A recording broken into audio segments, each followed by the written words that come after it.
In the setting of arthritis, meniscus tears, or just inflammation of the knee, biologics can be a good resource to treat inflammation and function. Most biologic treatments have not been shown to treat or to improve the structure of the knee. That means that if you have bone-on-bone arthritis or if you have a meniscus tear, biologics may not help heal the meniscus tear or improve your joint space, but it can certainly improve your pain and function. There's multiple biological treatments that we have available in clinic. The most commonly used is potentially cortisone.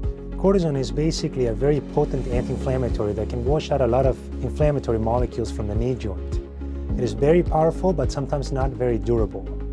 There are newer compounds such as Silretta, which is a long-lasting cortisone injection that may last for longer.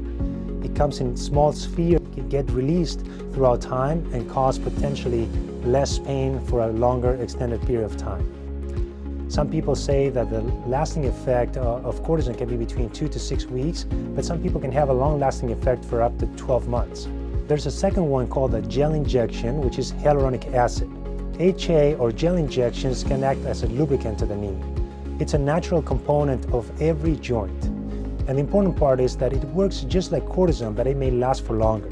Sometimes it's not as effective as cortisone, so that's why it's important to try it as a secondary treatment after cortisone has failed or at least it's not durable.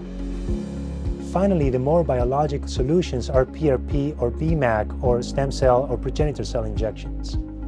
Most people ask us if they will heal the cartilage or the meniscus tear, but in reality what happens is basically they treat just the inflammation. They will not regrow your cartilage or they will not fix your meniscus. So it's important for you to understand that these are injections that are mainly aimed for pain and function. PRP or platelet-rich plasma is when we take the blood from one of your veins, we run that through a centrifuge that basically runs it through cycles. That will put all the things that we don't need from the blood on the bottom, which are the red blood cells, and it will bring all the platelets and all the growth factors into the center. We call that a buffy coat. We extract that portion that we need and we can inject that back at the knee. It's the most natural process there is because it's your own blood. It doesn't get mixed up with any other components, and it can be very effective. There's almost 25 to 26 randomized clinical trials now showing that it can be more effective than cortisone or hyaluronic acid or gel injections. BMAC or bone marrow aspirate concentrate is one of the few forms approved by the FDA to deliver progenitor cells in the body.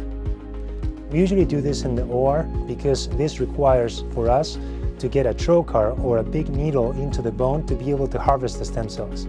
This can be painful and therefore we try to have this done under anesthesia.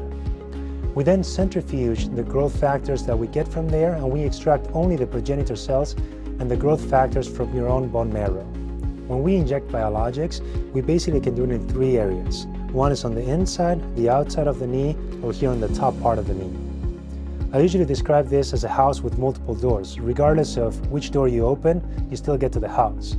So it's easy for us to get inside the knee joint without the use of ultrasound because there's not too many structures between the skin and the knee joint.